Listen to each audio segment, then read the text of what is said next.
Assalamualaikum. Hi. Today we're going to learn about standard form.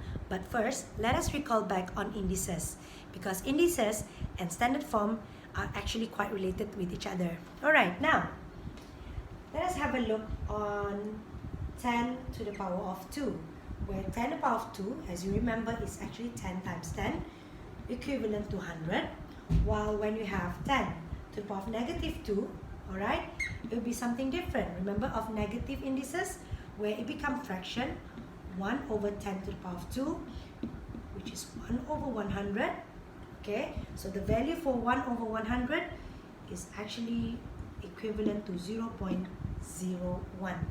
Can you see there's a big difference of that? When you have a positive power of 10, the number is actually quite big, alright? Can be 10, 100,000, millions, stuff like that.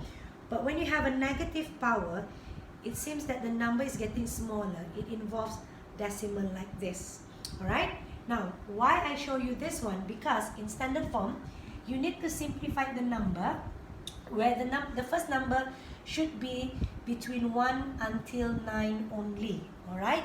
If the number, let's say 22, you have to change the number 22 become 2.2, alright? Because 2.2 is in between 1 until 9, okay? If I have the number of 56, so again, 56 is more than a 9, so it becomes 5.6, okay? Now, and then you have to multiply with the base 10. Now, it depends on the number itself, okay? So, the power of 10 here, it's either positive or negative. Now, for better understanding, let me just show you. When you have 4,500. Now, as you remember, like I said, it should be 1 until 9. So, for 4,500, it will be 4.5 multiplied by 10 to the power of, as you can see, I put the decimal there, here. So, I'm going to count 1, 2, 3. So, 10 to the power of 3. Now, if you kind of like worried, oh, is my answer correct? So, you can check. To check, basically, what you have to do, 4.5, you multiply, what is 10 to the power of 3? Yes, it's actually 1,000, okay? So, when you have this one, 4.5 multiplied by 1,000, you have 3, so you move the decimal, 1, 2, 3. It goes back to the first answer, which is 4,500. Simple, okay? Now, let us look at another example. When you have 0.045.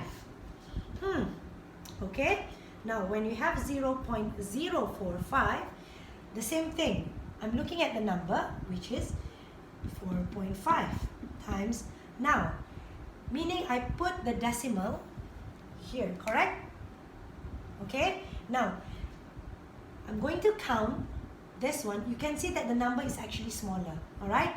It's got decimal. So now you're going to count 1, 2. So meaning your number become 10 to the power of negative 2. If you forgot, okay, look back to the number line. Sometimes we got confused, alright? Sometimes we got confused. I understand that. Is it negative? Is it positive? Go back to number line. Remember number line? This is 0. This side will be negative. Going to that side will be positive. My first example is 4,500, where I put the decimal there and I'm counting going to that side. So that is why the reason it is positive. Okay? Now for this case, where this is my decimal, I'm going back to this decimal, I'm going to that way. So automatically you know it is negative. So 1, 2. I'm going 2 only. Please do not go until here.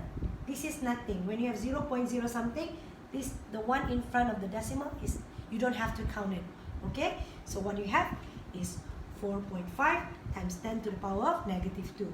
To check if either your answer is correct, it's quite simple, where you have 4.5 times 10 to the power of negative 2 is basically 1 over 100.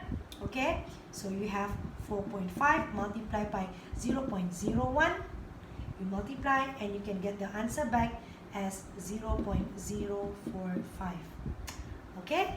So, now, as a challenge for you, I want you to change these two numbers into standard form. So I want you to try this question. Number 1, let's say you have 2,300, and then number 2 you have 0.23. Alright? Leave your answer at the comments below. Bye!